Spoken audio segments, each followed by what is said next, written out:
ஆண்டவரும் இரட்சகருமா இருக்கிற இயேசுவின் இனிய நல்ல நாமத்தினால உங்கள் யாவருக்கும் என்னுடைய அன்பின் வாழ்த்துக்களை நான் தெரிவிக்கிறேன்.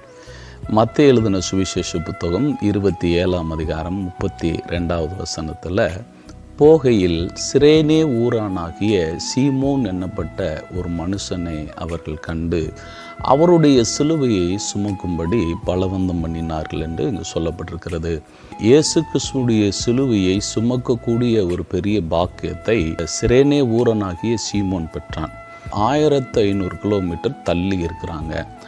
ஆனாலும் அவர்கள் எல்லாரும் பஸ்கா பண்டிகையை ஆசரிப்பதற்காக வந்து கொண்டிருக்கிற ஒரு பகுதி தான். அவர்கள் அந்த கொல்கதாவின் வழிகூடி தான் பாருங்கள் இந்த எருசலேமுக்கு அவர்கள் வருகிறார்கள். அப்போ வர்ற வழியில தான் இந்த இயேசு கிறிஸ்துவானவர் சிலுவையை சுமந்து கொண்டு போய் கொண்டிருக்கிறார். அவன் இயேசு கிறிஸ்துவனுடைய சிலுவையையும் அவர் சுமந்து கொண்டிருக்கிறதையும் பார்த்து கொண்டிருந்ததுனால அங்கே என்ன செய்கிறார்கள் என்றால் அவரை சுமக்கும்படி பலவந்தம் பண்ணினார்கள். இயேசு என்னுடைய சிலுவையை சும்மன்னு கூட அவர் சொல்லலை.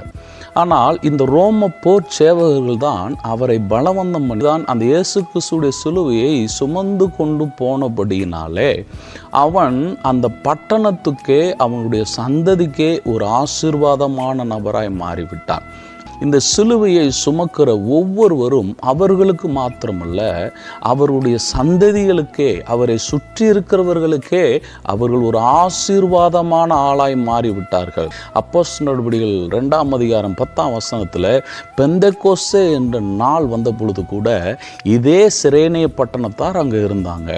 அப்போஸ்தலர் நடவடிக்கைகள் 6ஆம் அதிகாரம் 9ஆம் வசனத்தில் அங்கே ஸ்தேவான் பேசி கொண்டிருக்கும் பொழுது அந்த ஆலோசனை சங்கத்தில் இந்த சிரேனே பட்டணத்தார்கள் இருந்தார்கள்.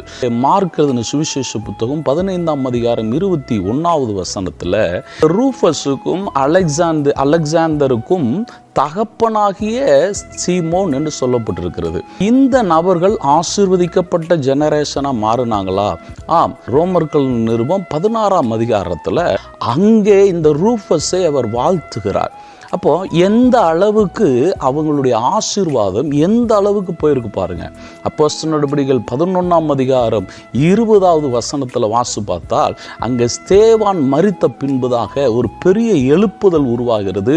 அதில் சிரேனே பட்டணத்தார் வந்து என்ன பண்ணுகிறாங்கன்னா அந்தியோகியா பட்டணத்தில் போய் இந்த கிறிஸ்துவின் சுவிசேஷத்தை பிரசங்கித்தார்கள். கேட்டுக்கொண்டிருக்கிற அருமையான தேவனுடைய பிள்ளைகளே, ஆண்டவர் இன்னைக்கு உங்களை சிலுவையை சுமக்க சொல்லவில்லை, சிலுவையை விசுவாசியுங்கள் என்று சொல்லுகிறார்.